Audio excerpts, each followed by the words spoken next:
தென்னாடுடைய சிவனே போற்றி, எந்நாட்டவர்க்கும் இறைவா போற்றி.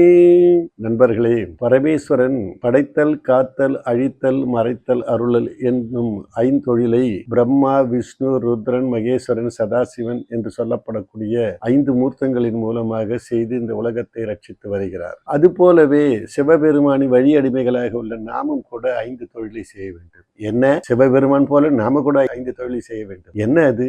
வாருங்கள் பார்ப்போம். திருநாமம் மஞ்செழுத்தும் செப்பாராகில், தீவன்னர் திறம் ஒரு கால் பேசாராகில், ஒரு காலும் திருக்கோயில் சூழாராகில், உண்பதன் முன் வளர் வரித்திட்டு உண்ணாராகில், அருநோய்கள் கெடவெண்ணீரு அணியாராகில், அழியற்றார் பிறந்தவாறு ஏதோ எண்ணில், பெருநோய்கள் மிக நலிய பெயர்த்தும் செத்தும் கிடப்பதற்கே தொழிலாகி இருக்கின்றாரே.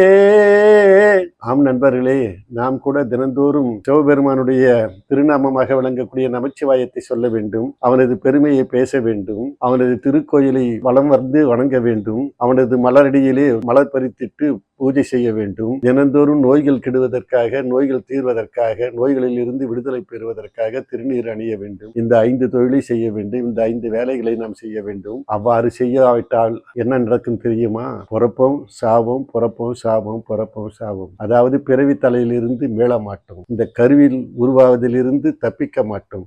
அப்படி தப்பிக்க வேண்டும் என்று சொன்னால் சிவபெருமானின் பாதத்தை கெட்டியாக பிடிப்போம். வாருங்கள். நன்றி, வணக்கம். ஹரஹர நம பார்வதி பதியே, ஹரஹர மகாதேவா. தென்னாடுடைய சிவனை போற்றி, எந்நாட்டவர்க்கும் இறைவா போற்றி. ஓம் நமச்சிவாய, ஓம் நமச்சிவாய, ஓம் நமச்சிவாய.